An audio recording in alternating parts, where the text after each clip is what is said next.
আসসালামু আলাইকুম প্রিয় শিক্ষার্থীরা, আশা করি তোমরা সকলে ভালো আছো। আজকে আমরা ষষ্ঠ শ্রেণীর গণিতের অনুশীলনী 4.1-এর প্রশ্নগুলোর সমাধান করার চেষ্টা করব। তো বন্ধুরা, তোমরা দেখতে পাচ্ছ শুরুতেই লেখা আছে যে যোগ করো। এখানে 1 নম্বর প্রশ্নতে 3a + 4b আছে, তারপর কমা দিয়ে a + 3b আছে। তার মানে এখানে 3a + 4b এটা হচ্ছে প্রথম রাশি এবং a + 3b এটা হচ্ছে দ্বিতীয় রাশি। তোমরা খেয়াল করে দেখো, প্রথম রাশিতে দুইটা পদ রয়েছে, 3a একটা পদ, 4b আরেকটা পদ, এবং দ্বিতীয় রাশিতে ও দুইটি পদ রয়েছে, একটা হচ্ছে a আরেকটা হচ্ছে 3b। তো তোমরা যখন যোগ করবে তখন a এর নিচে a লিখবে এবং এখানে যে b আছে b এর নিচে b লিখবে, অর্থাৎ একই রকম রাশিগুলো নিচে নিচে লিখে তারপরে যোগ করতে হবে। তো আমরা শুরু করি। দেখো, প্রথম রাশিটা আমরা লিখলাম 3a + 4b, 3a + 4b। তারপরে আমরা লিখতে পারি a + 3b। দেখো খেয়াল করে, প্রথম রাশিতে 3a + 4b আছে, সেটা লেখার পর দ্বিতীয় রাশিতে যখন যাবা তখন দেখবা যে a এর নিচে a আছে কিনা এবং এই b এর নিচে b আছে কিনা। ওকে, তাই এইটা লেখার আগে তোমরা প্রয়োজনে লিখে নিতে পারো যে সদিশ পদগুলো নিচে নিচে সাজিয়ে পাই। সদিশ কোনগুলো? অর্থাৎ একই রকম, যেমন a তার সদিশ হচ্ছে a, 4b তার সদিশ হচ্ছে 3b, অর্থাৎ b এর সদিশ b, a এর সদিশ a। আর যদি তোমাদের লেখা মনে না থাকে তাহলে না লিখলেও চলবে। লাইনটা আমি আবার বলতেছি, যাদের মনে থাকে তারা সেই লাইনটা দিয়ে দিতে পারো যে সদিশ পদগুলো নিচে নিচে সাজিয়ে পাই। তা আমরা সাজালাম। সাজানোর পর যেহেতু আমাদেরকে যোগ করতে বলা হয়েছে, আমরা এখন যোগ করব। তাই দেখো, এখানে প্রথম পদ আছে 3a, এখানে দ্বিতীয় পদ আছে a, তাহলে 3 এর সাথে যদি a যোগ করি তাহলে 3টা a আর একটা a যোগ করলে কয়টা হবে? 4টা a হবে। আর দেখো, +4টা 4b আর +3টা 3b, প্লাস করলে তো প্লাসে প্লাসে প্লাস হয়, আর 4টা b আর 3টা b মিলে কয়টা হয়? 7টা b হয়, অর্থাৎ 7b। এটাই হবে অ্যান্সার। ওকে, তো শিক্ষার্থীরা দেখো, 2 নম্বর সমস্যায় বা 2 নম্বর প্রশ্নে এখানে তোমরা দেখতে পাবে 3টা রাশি রয়েছে। প্রথম রাশি 2a + 3b, দ্বিতীয় রাশি 3a + 5b এবং তৃতীয় রাশি হচ্ছে 5a + 6b। এখন এই রাশিগুলোরও কি করতে হবে? যোগ করতে হবে। এখন আমরা যোগ করতে হলে কিভাবে সাজাই? আমরা হচ্ছে সদিশ পদগুলো নিচে নিচে সাজাই। আগে সেজন্য তোমরা কি করবে? প্রথম রাশি যেটা আছে সেটা তুলে নিবে। তোলার পরে প্রথম রাশির সদিশ মানে এর সদিশ দ্বিতীয় রাশিতে কি আছে? 3a, তাই 2 এর নিচে 3a বসাবা। তারপরে 3b তার সদিশ কি আছে? 5b, 5b সামনে প্লাস আছে তাই +5b। তোমরা জানো যে যার যার চিহ্ন প্লাস অথবা মাইনাস তার বামে থাকে। তারপরে তৃতীয় রাশিতে দেখো আছে 5a + 6b, অর্থাৎ দেখো এখানে সাজানোই আছে। এই দুইটা রাশিতে যেমন a শুরুতে আছে, এই তৃতীয় রাশিতেও a শুরুতে আছে, তা আমরা লিখলাম 5a, তারপরে কি আছে? +6b। তো সাজানোর পরে তোমরা একটা টান দিবে। টান দেওয়ার পরে এখন মূল কাজ কি? যোগ করা। এখন তোমরা যোগ করা শুরু করবে। দেখো, 2a আর 3a কত হয়? 2 আর 3 5, মানে 5a। 5 সাথে যদি আমরা 5a যোগ করি কত হয়? 5 5 10, তাহলে কত হবে? 10a। তারপর দেখো সবগুলো রাশি কি আছে? প্লাস আছে, তাই তুমি প্লাস চিহ্ন দিবে। এখন দেখো 3b 5b আর 6b কি আছে? যোগ আছে, তাহলে 3b আর 5b যোগ করলে হয় 8b, 8bর সাথে 6b যোগ করলে তুমি কত পাবা? 8 আর 6 কত হয়? 14 বা 14 হয়, সেটা লিখে দিবা 14b। এটাই হবে তোমার অ্যান্সার। প্রিয় শিক্ষার্থীরা দেখো, 3 নম্বর প্রশ্নে বলা আছে 4a minus 3b comma minus 3a plus B comma 2a plus 3b, এই তিনটা রাশি কি করতে হবে? যোগ করতে হবে। তা এখন আমরা কি করব, যে সদিশ পদগুলো নিচে নিচে আগে সাজাবো। তাহলে প্রথম রাশি যেভাবে আছে সেইভাবেই লিখবা, 4a মাইনাস 3b লিখলা। লিখার পরে দেখো দ্বিতীয় রাশিতে আছে কত? এর সদিশ কত? এ, অর্থাৎ এখানে কত আছে? মাইনাস 3a, সেই মাইনাস 3aটা বসাবা। বসানোর পর বি এর সদিশ আছে বি, এখানে কি আছে? প্লাস বি, তাই প্লাস বিটা এখানে বসাবা। বসাইলাম। তারপর তৃতীয় রাশিতে এর সদিশ আছে কত? 2a, সদিশ মানে একই রকম। আর বি এর সদিশ আছে কত? 3b প্লাস 3b, সেটা আমরা বসালাম। ওকে,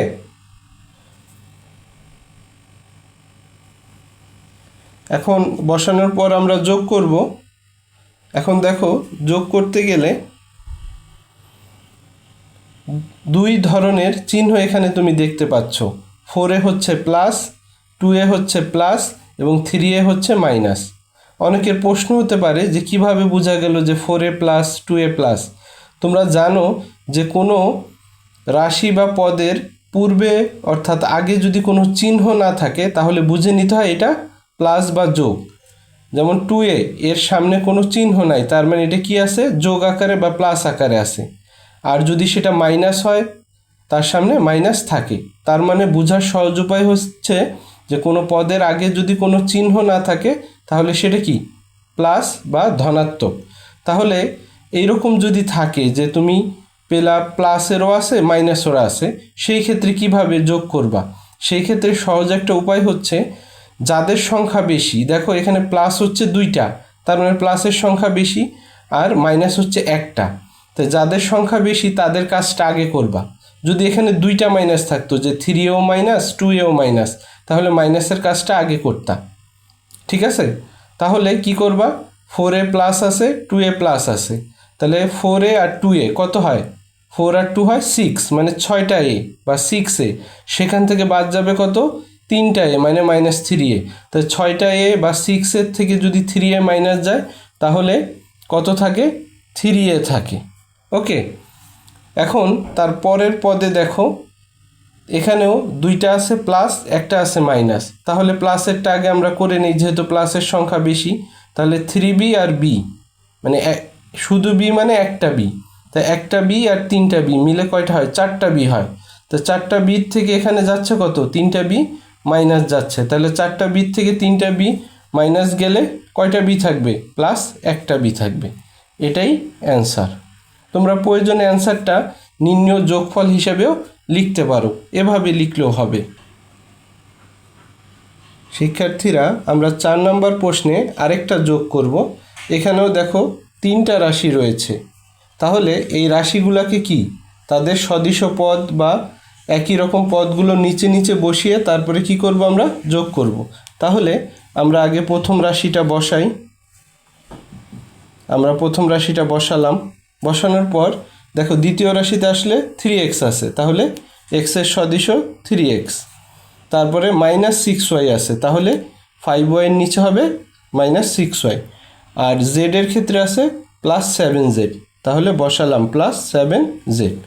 এখন খেয়াল করো লাস্টের রাশিতে আছে মাইনাস 9x, অর্থাৎ x এর সদিশ হচ্ছে মাইনাস 9x। তারপরে কি আছে? Plus 4y। তারপরে z এর সদিশ z বসালাম। এখন আমরা কি করব? এদের যোগ করব। তো দেখো এখানে x রয়েছে 3টা, 2টা রয়েছে প্লাস, একটা রয়েছে মাইনাস। তো আমরা কি করব? আগে প্লাসেরটা করব। তাহলে 7টা x আর 3টা x যোগ করলে কয়টা হয়? 10টা x বা 10x হয়। সেখান থেকে কি 9x মাইনাস আছে, অর্থাৎ 10x থেকে 9x মাইনাস যাবে। তাহলে 10টা x থেকে যদি 9টা x মাইনাস যায়, থাকে কয়টা x? একটা x। তাই এখানে শুধু x লিখলেই চলবে, কারণ x মানেই হচ্ছে শুধু x মানে হচ্ছে একটা x, তাই সামনে 1 দেওয়ার বা 1 দেওয়ার কোনো প্রয়োজন নেই। এখন y এর ক্ষেত্রে দেখো y এর পদে 4টা y আছে প্লাস, 5টা y হচ্ছে প্লাস, এবং 6টা ওয়াই হচ্ছে মাইনাস। তাহলে আমরা যদি প্লাসের কাজটা আগে করি, তাহলে 5টা ওয়াই আর 4টা ওয়াই হয় 9টা ওয়াই। 9টা ওয়াই থেকে বিয়োগ যাচ্ছে 6টা ওয়াই। 9টা ওয়াই থেকে 6টা গেলে কয়টা থাকে? 3টা ওয়াই প্লাস 3টা ওয়াই। আমরা লিখলাম, ওয়াইয়ের পদ নির্ণয় হয়ে গেল। এখন হচ্ছে জেড। জেডে দেখো সবগুলোই প্লাস আছে, তা আমরা প্লাস চিহ্নটা দিয়ে নিলাম। দেওয়ার পরে 2z আর 7z কত হয়? 9z। 9z আর একটা জেড আছে মানে 1z, তাই 9 আর 1 কত হয়? 10, অর্থাৎ 10z। এটাই হচ্ছে তোমার নির্ণেয় যোগফল। এখন আমরা 5 নাম্বার প্রশ্নটিতে দেখো 3টা রাশি রয়েছে। এই 3টা রাশির কি করব? যোগ করব, কারণ প্রশ্নে যোগ করতে বলা আছে। তাহলে প্রথম রাশিটা আমরা তুলে নিই।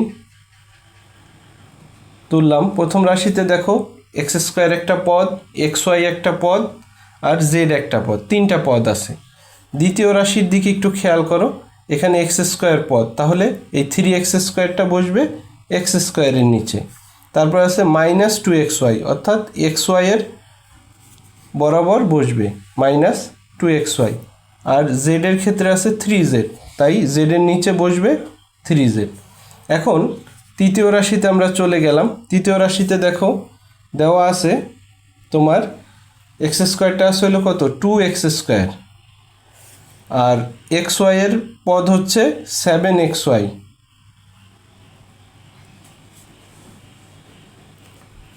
একইভাবে জেডের আছে হলো -2z, সেটা বসালাম। ওকে, বসানোর পর এখন আমরা কি করব? যোগ করব। দেখো যোগ করতে গেলে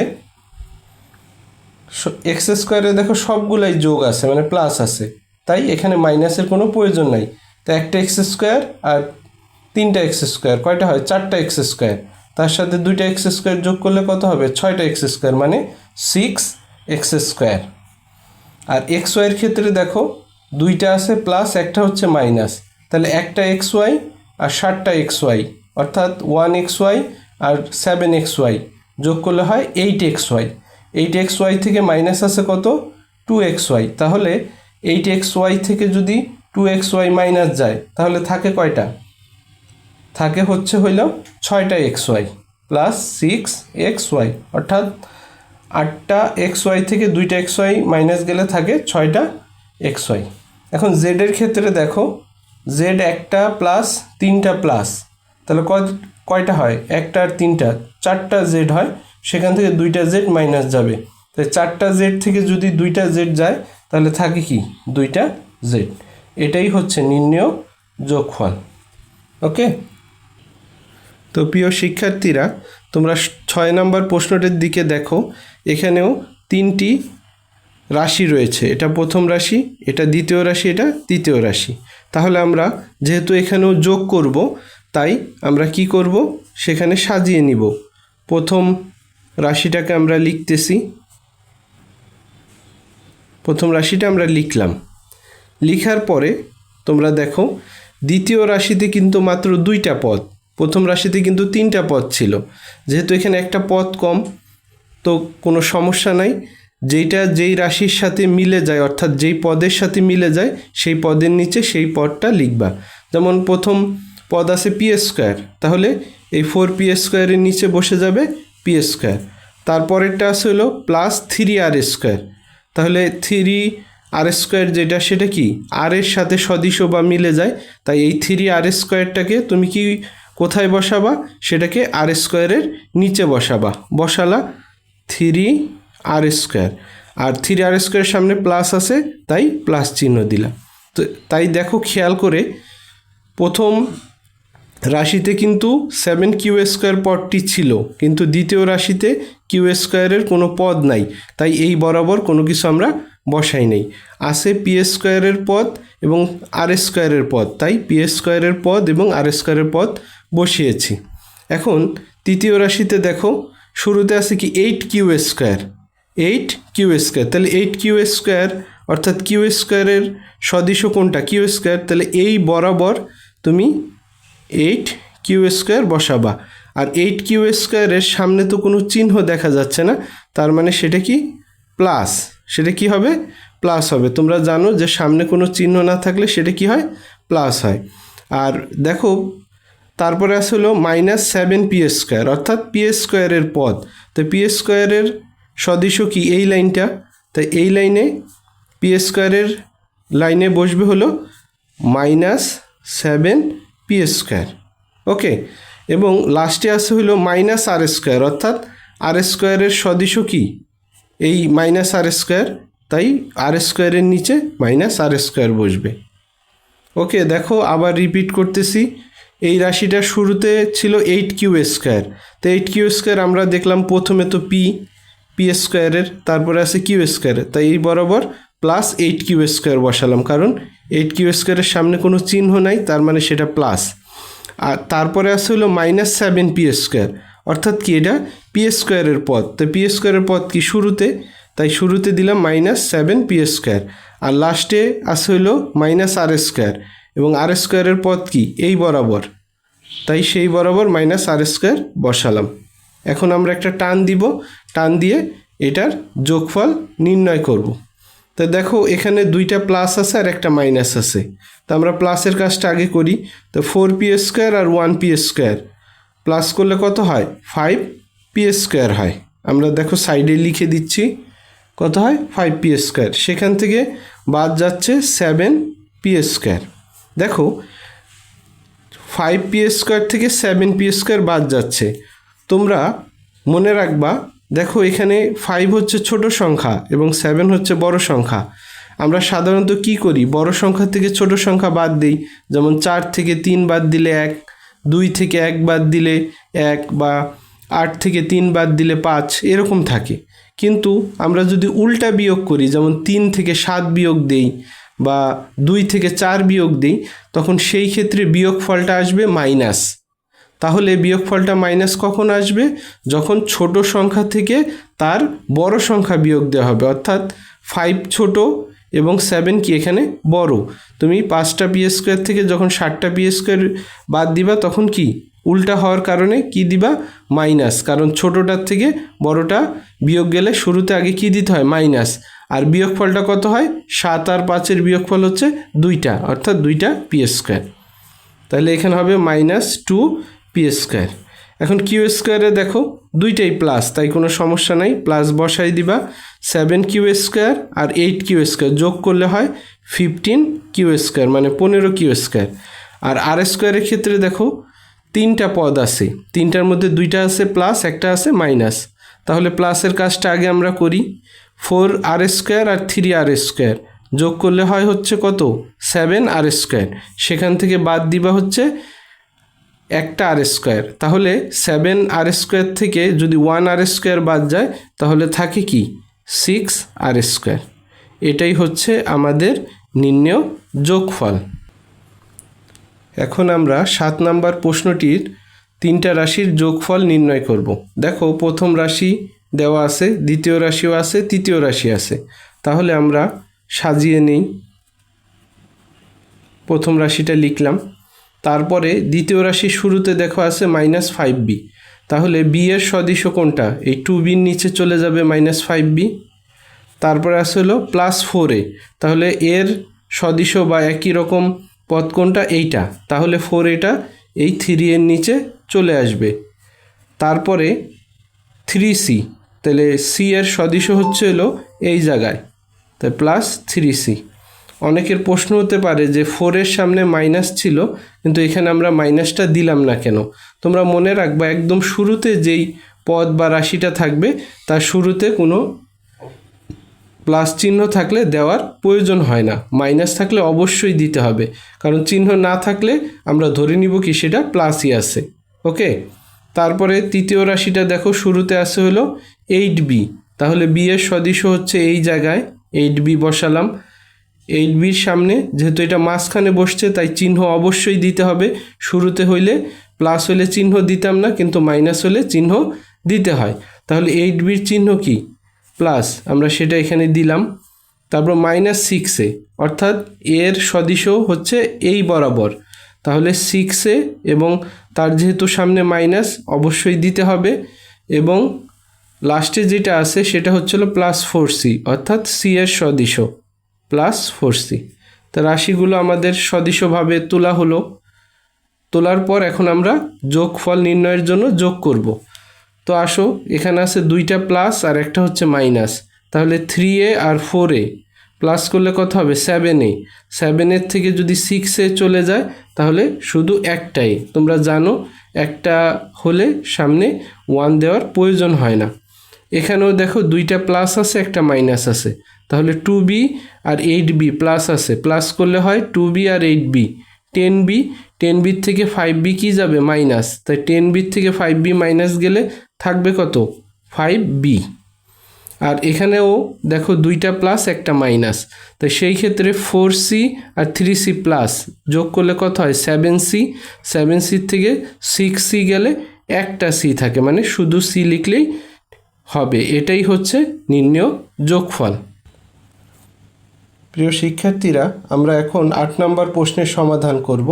এখানেও 3টি রাশি রয়েছে, 3টি রাশির যোগফল নির্ণয় করার চেষ্টা করব। তো চলো আমরা প্রথম রাশিটা লিখে নিই। এখানে দেখো 4টা পদ রয়েছে, এটা প্রথম পদ, এটা দ্বিতীয়, এটা তৃতীয়, এটা চতুর্থ। প্রথম রাশি লেখা হয়ে গেল। এখন দ্বিতীয় রাশি খেয়াল করো, শুরুতে আছে -x³, তাহলে x³ সদিশ হচ্ছে এইটা, মাইনাস যেহেতু আছে অবশ্যই দিতে হবে। তারপরে আসলে +7x², অর্থাৎ x² এর নিচে আসবে +7x²। তারপরে আছে -8x, অর্থাৎ x এর নিচে হবে -8x। তারপরে আছে -3, অর্থাৎ সংখ্যার নিচে সংখ্যা। ওকে, এখন দেখো তৃতীয় রাশিতে শুরুতে আছে -x³, এখানেও -x³ আছে, বসালাম x³ বরাবর। তারপরে আছে +2x², অর্থাৎ x² এর নিচে +2x² হবে। তারপরে আছে -4x, অর্থাৎ x এর নিচে হবে কত -4x। আর লাস্টে আছে হলো +1, অর্থাৎ সংখ্যার নিচে বসবে +1। এখন আমরা এই রাশিগুলোর যোগফল নির্ণয় করার চেষ্টা করব। তো দেখো তোমরা এখানে আছে দুইটা প্লাস আর 2x³ এটা হচ্ছে প্লাস, এবং -x³ এই দুইটা হচ্ছে মাইনাস, অর্থাৎ এখানে দুইটা আছে মাইনাস, একটা আছে প্লাস। তাহলে মাইনাস দুইটা যদি আমরা করি, তো মাইনাস একটা x³ আর মাইনাস একটা x³, তাহলে কি হবে মাইনাস দুইটা x³ ওকে, মাইনাস একটা x³ আর মাইনাস একটা x³ করলে হবে মাইনাস দুইটা x³ আর প্লাস আছে কত প্লাস, তোমরা একটু খেয়াল করো, প্লাস আছে দুইটা x³ আমি সাইডে লিখে নিছি যে -x³ আর -x³ হয় -2টা x³ আর প্লাস আছে হইলো 2টা x³ তো দেখো 2টা x³ থেকে 2টা x³ কি বাদ চলে যাচ্ছে, তাহলে 2টা থেকে যদি 2টা চলে যায় তখন কি যোগফল কি হয় শূন্য হয় না, তার মানে কিছু থাকে না। অর্থাৎ 2টা x³ থেকে যদি একটা x³ মানে 2টা থেকে একটা কমলো, কয়টা হয় একটা, সেখান থেকে আবার একটা কমলো, তাহলে কি আর কিছুই থাকে না, তাহলে কি x³ এর কিছু থাকবে, কিছু থাকবে না। তাই x³ বরাবর কিছু লেখার প্রয়োজন নাই। যদি যোগে বিয়োগে কোনো কিছু না থাকে তখন তোমার সেই ক্ষেত্রে তোমার ওই যোগফলটা বা বিয়োগফলটা কি লিখতে হবে, শূন্য লিখতে হবে। তাই শূন্য লিখতে হবে বলতে ওখানে কিছু না লিখলেও চলবে। এখন দেখো x² এর ক্ষেত্রে দুইটা আছে প্লাস একটা আছে মাইনাস, এখানেও দেখো 7 আর হচ্ছে 2 প্লাস করলে কত হয় 9, মানে 9x² থেকে মাইনাস যাচ্ছে কত 9x², অর্থাৎ তুমি যদি 9টা x² থেকে 9টা x² বাদ দিয়ে দাও তাহলে কি হয়, ফলাফল হয় 0, তার মানে এখানে x²এরও কিছু থাকবে না, x² কি হয়ে যাবে ভ্যানিশ হয়ে যাবে। তারপর x এর ক্ষেত্রে আসো, x দেখো 11টা x আছে প্লাস আর 8টা x এবং 4টা x হচ্ছে মাইনাস, তাহলে তুমি যদি মাইনাসের কাজটা আগে করো, -8টা আর -4টা সেটা কত আসবে, -8টা এবং -4টা কত আসবে -12টা x আসবে। ওকে, -12টা x আর প্লাস আছে কত প্লাস 11টা এক্স প্লাস হচ্ছে 11টা এক্স, অর্থাৎ 11টা এক্স থেকে তুমি যদি চিন্তা করো 12টা এক্স বিয়োগ দিবা। তোমরা নিশ্চয়ই নিয়মটা জেনেছো যে ছোট সংখ্যা থেকে যখন বড় সংখ্যা বিয়োগ দেওয়া হয় তখন বিয়োগফল অবশ্যই কি হয়, মাইনাস হয়, এবং ওই যে বিয়োগফলটা হয় সেটা লিখতে হয়। অর্থাৎ 12 এবং 11-র বিয়োগফল হচ্ছে 1, মানে একটা এক্স, আর 11 থেকে 12 বিয়োগ চলে গিয়েছে সেজন্য মাইনাস হচ্ছে, তাই এখানে হবে মাইনাস এক্স। আর সংখ্যার মধ্যে দেখো দুইটা আছে প্লাস, একটা আছে মাইনাস, তাহলে 5 প্লাস দুইটা কি কি, +5 আর +1, তা 5 আর 1 কত হয়, 5 আর 1 হয় হচ্ছে 6, 6 থেকে 3 গেলে কত থাকে, +3 থাকে। এটাই হচ্ছে নির্ণেয় যোগফল। তো ধন্যবাদ বন্ধুরা, তোমরা এতক্ষণ আমাদের অনুশীলনী 4.3-এর যোগ করোর 1 থেকে 8 পর্যন্ত প্রশ্নগুলোর সমাধান দেখলে। আশা করি তোমরা সমাধানগুলো বুঝতে পেরেছো। আমার পরের পর্বে এই অধ্যায়ের বাকি অঙ্কগুলো ধাপে ধাপে সমাধান দেওয়া হবে। আশা করি তোমরা আমার চ্যানেলটি সাবস্ক্রাইব করে তোমাদের প্রয়োজনীয় কমেন্ট করে আমাকে সহযোগিতা করবে সামনে এগিয়ে চলার পথে। ধন্যবাদ। আল্লাহ হাফেজ।